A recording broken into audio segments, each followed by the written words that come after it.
Welcome to the deep dive. So if you've been walking around any big city lately, you've probably seen them, right? Those little like cooler-sized autonomous robots rolling along the sidewalks. They promise, the future of instant delivery. Today we're diving deep into that global boom, this huge push for autonomous delivery robots. And critically, the immediate safety, accessibility, and even security risks they're creating right there on our public sidewalks. And we're not starting with like policy papers or market forecasts. We're starting with people. Our mission today is really framed by this incident in West Hollywood that it shouldn't be brushed off as some minor accident. Our sources talk about a collision between one of these delivery robots and a man who uses a wheelchair, who lives with cerebral palsy. He was basically cut off. It forced a collision that really highlighted the danger these things can pose, especially to people who need clear, accessible routes. Yeah, that collision is profoundly important because it takes the discussion way beyond just theoretical safety concerns. It's pretty definitive proof, I think, of a systemic failure, a failure in design, in prioritization. I mean, when a machine that's supposed to be about convenience actually creates a hazard for, the most vulnerable people in the community, we really have to pause and reassess what's going on. So our mission here in this deep dive is to kind of synthesize the data, to understand the engineering behind these robots, yeah, but also trace why these conflicts with pedestrians are becoming, a predictable growing pattern in cities everywhere, and then outline the urgent systemic changes, things like regulatory oversight, fixing critical software flaws that are needed before we can really fully trust them. Okay, so let's start right there, where the problem is most immediate, the sidewalk itself. You mentioned that growing pattern in the source material. It really backs this up strongly. We're looking at physical risks, yeah, but also barriers that are hitting specific groups much harder. The findings on accessibility are, honestly, they're genuinely startling. These robots, they frequently stop or stall or just block sidewalks, Here. especially the narrower ones. Now, for someone using a mobility aid like a wheelchair or maybe pushing a stroller, a stalled robot isn't just, a small inconvenience. It's a hard barrier. It forces them maybe into the street or onto bumpy grass, completely defeating the whole point of having accessible public space. Exactly. It forces a dangerous choice, doesn't it? And if we look internationally, some cities, they've already made their position pretty clear. This isn't just theoretical fear-mongering. It's based on real incidents. You look at Toronto and Ottawa, for example. They didn't just regulate these things. They flat out banned sidewalk robots. Ban them completely. Their main reason. Accessibility and safety concerns for pedestrians. And that decision, it sets a really strong precedent, I think. It says public access and safety have to come before the convenience factor, period. And we should also talk about the physical risk itself.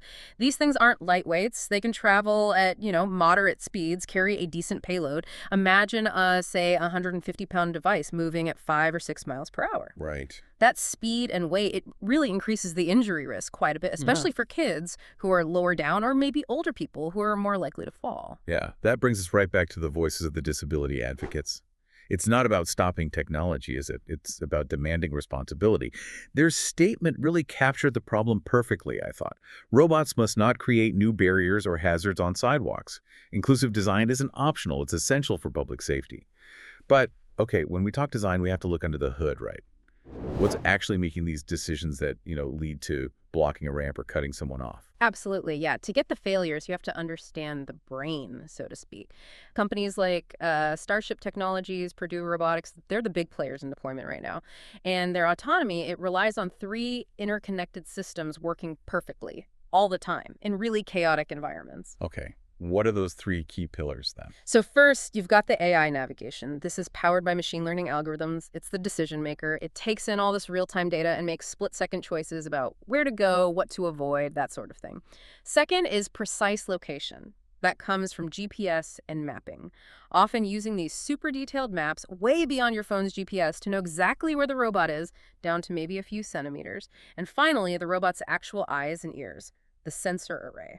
This usually includes LiDAR, that's a laser detection system, plus cameras, proximity sensors. They create this constant, 360-degree bubble of awareness around the robot, feeding data back to the AI constantly. Okay, that sounds incredibly robust, on paper. It sounds like it should work.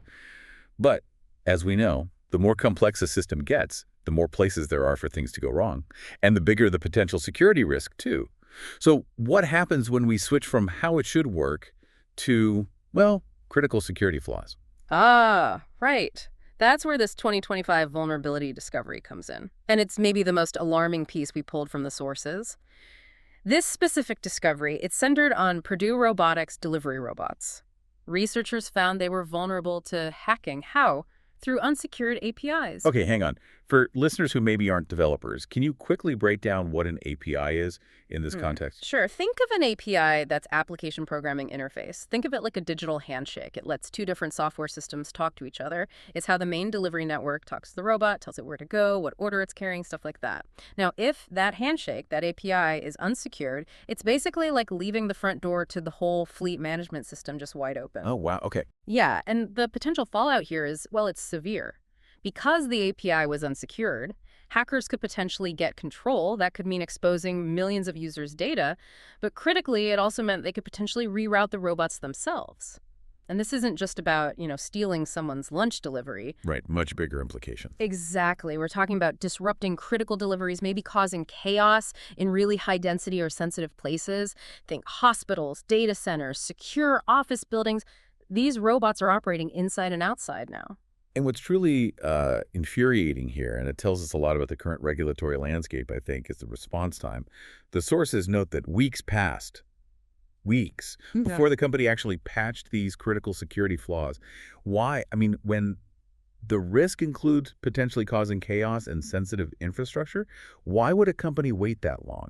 What does that delay tell us about the kind of regulatory pressure they're actually under right now? It tells us the pressure is insufficient. Simple as that. In cybersecurity, if you know about a critical vulnerability, every single minute counts. The delay implies they prioritize deployment, maybe keeping operations running, over immediate robust public safety and data protection. If there were clear, hefty penalties or maybe mandatory disclosure rules, you can bet that timeline would shrink very, very quickly. It just highlights this huge gap, doesn't it, between how fast the innovation is moving and how sluggish the safety framework around it is. Okay, so we've covered the external threat, the hacking, the malicious interference. But now let's talk about the internal collapse. What happens when these really complex AI systems just fail or act in ways that no human programmer actually predicted? Right. And this is where we really bump up against the inherent unpredictability of machine learning, especially in messy real-world settings. A software glitch in a nice, clean testing lab is one thing. A glitch on a crowded street, that's potentially a tragedy waiting to happen. Our sources detail some specific, pretty harrowing incidents that really underscore this risk. Like, consider the incident in China earlier in 2025. A humanoid AI robot, not a delivery bot, but still literally lunged at a crowd. Why? A software glitch. Lunged. Yeah. Now, okay, sidewalk robots aren't humanoids, but the basic issue is the same. Software malfunctions causing sudden, unpredictable, and potentially aggressive actions that put bystanders in immediate danger. It's hard to square that image, isn't it? The friendly, almost cartoonish look of these sidewalk robots with the reality of a machine potentially just losing control and lunging. And this isn't just some sci-fi nightmare. We have real-world industrial examples of this, right? Exactly. We see reports from all over the world detailing incidents in factory settings, which are supposed to be controlled environments, remember? Robots attacking workers, malfunctioning violently, completely losing control. And these incidents have led to serious injuries, even, tragically, fatalities. And the relevance of those factory incidents is so crucial for listeners, I think. Because factories are meticulous, right? Everything's mapped, planned, predictable.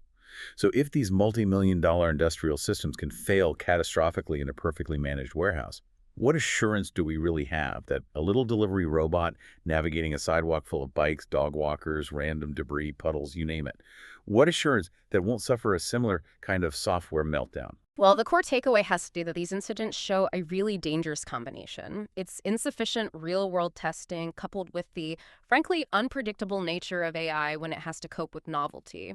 When the AI sees something its training data didn't really prepare it for, maybe a weird patch of sunlight hitting a sensor just so, or an odd piece of trash, its response can be completely outside what the designers intended.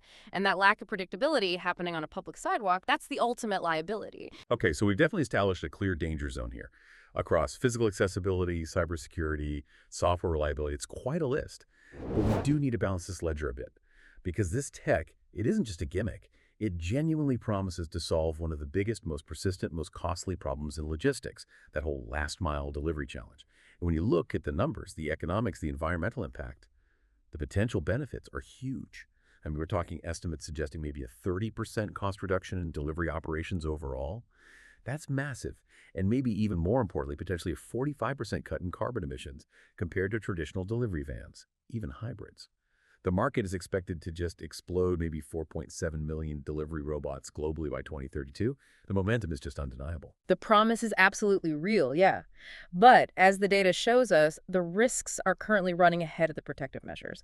So if we want to integrate those, 4.7 million robots safely, we have to impose some structure, we need guardrails.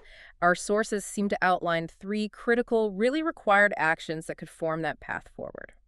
First up, mandatory safety standards. This isn't optional stuff. This means stronger safety protocols, yes, but also truly rigorous independent testing.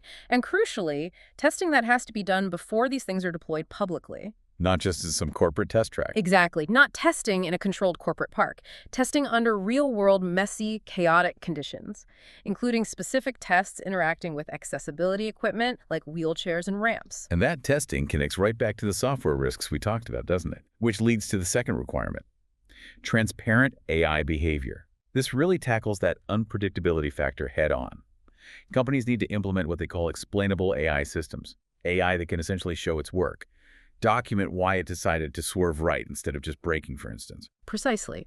Explainable AI is the technical term, but the goal for the public is accountability, right? If a robot causes an injury, we absolutely need to know why. Was it a sensor failure? Was it network lag? Or was it a flawed decision made by the machine learning model itself? And this requires built-in fail-safe mechanisms, things designed specifically to prevent those rogue actions, like we saw in those factory reports. Okay, so mandatory standards, transparent AI. Yeah. The final piece of this puzzle, it sounds like it can't just come from the tech companies themselves, which brings us to the third point, collaborative oversight. If predictable, safe behavior is the goal, who's holding the leash, so to speak? Yeah. This seems to demand that governments, the tech developers, and community stakeholders actually work together to establish comprehensive protection that genuinely prioritizes the public space over, say, just corporate deployment speed. And that demand for oversight, it isn't just us saying it. The voices from the field are loud and clear on this. You have AI safety researchers demanding strict oversight, their words, to prevent malfunctions and hacking.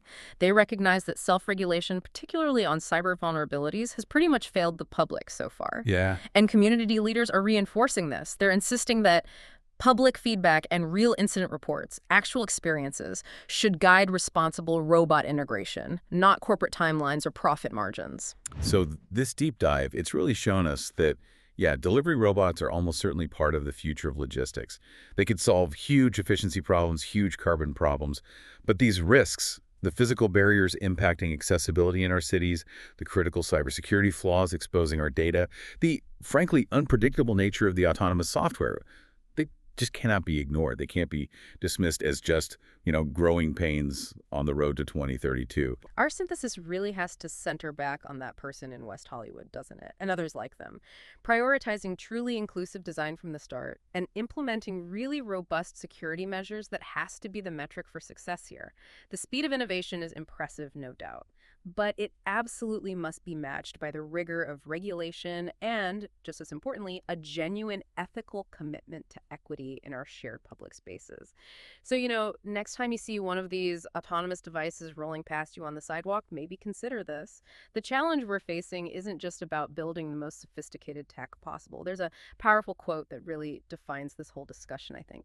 The measure of our technological progress isn't just what we can build, it's whether we build it responsibly for all members of society. That, ultimately, is the question we all have to answer together.